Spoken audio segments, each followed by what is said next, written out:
एक नगर में एक सेठ रहता था। उसके पास एक नौकर था जो बहुत वफादार था। वह सेठ अपने नौकर पर आंख बंद करके भरोसा करता था, क्योंकि उसका नौकर काफी समय से उस सेठ के पास काम कर रहा था, तो वह वफा के काबिल भी था। एक दिन सेठ को कहीं बाहर जाना पड़ा कुछ दिन के लिए, और जब वापस आया तो अपने साथ एक बहुत ही कीमती घड़ा लेकर आता है, जिस पर सोने की परत लगी होती है, और वह घड़ा दिखने में भी बहुत सुंदर था। सेठ ने नौकर से कहा कि यह बहुत कीमती घड़ा है और इसका ध्यान रखना अब तुम्हारी जिम्मेदारी है।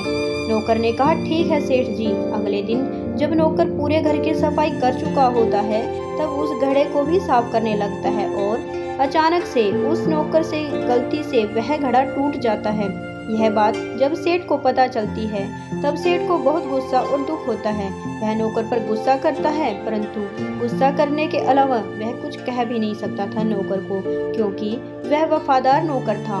सेठ रात भर कीमती घड़े के टूट जाने से दुखी होकर सो नहीं पाता है।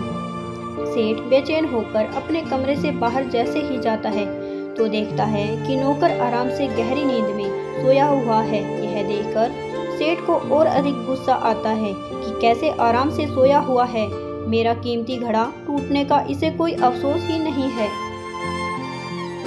अगले दिन जब सुबह होती है, तब सेठ ने नौकर को बुलाया और कहा, यह कीमती घड़ा मैं तुम्हें उपहार में देने के लिए लाया था, परंतु अब तो यह टूट गया। यह सुनकर नौकर को बड़ा झटका लगा और वह सोचता है कि सेठ जी इतना महंगा घड़ा मेरे लिए लाए थे और मेरे से ही टूट गया। फिर क्या?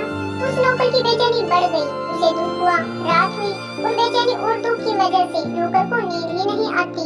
दूसरी तरफ सेठ चैन भरी नींद सोता है। नौकर को दुख तब हुआ जब उसने अपने आप को उस कीमती घड़े से जोड़ा। जब तक वह घड़ा सेठ का था, तब तक नौकर को कोई दुख नहीं था उसके टूटने पर। दोस्तों, हमें इस कहानी से ये शिक्षा मिलती है